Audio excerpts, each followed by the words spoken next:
Pakita ko sa inyo ang akon nga kung ano ang components kag kung ano ang mga greens nga ginahimo ko sa akon nga smoothie everyday.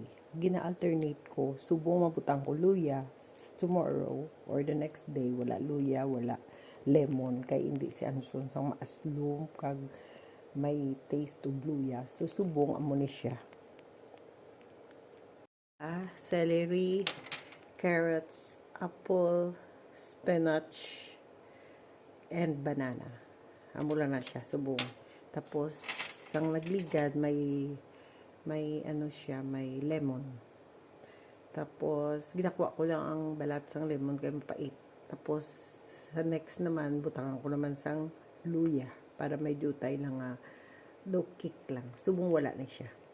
Pure on green, ang nag-ano lang ang carrots lang. Dako gid ang natulong sa skin, sa gut, and sa sugar ko. Kag sa akon nga, of course, sa akon problema nga alin sa una, ang akon nga consti or number 2. Okay? Butangan niyo siya, half cup na water para kag crushed ice na mga ano lang siya, mga 1/4 cup mga crushed ice and 1/2 cup of water para mag-ano siya, hindi mabudlayan ang inyong maghimo smoothie. So, celery, banana, carrots, apple, ang spinach. Ang iba na ito nasa sulod sang blender. Diba? Very healthy. Dutay lang ang crushed ice and water para hapos mag-blender. It! See?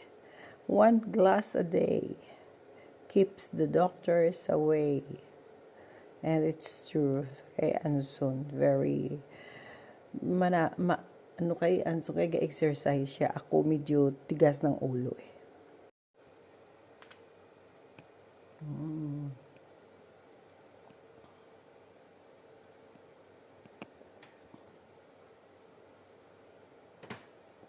Mas gusto ko ang smoothie kasi hambal ng doktor ang green sa mga importante ang particles siya bala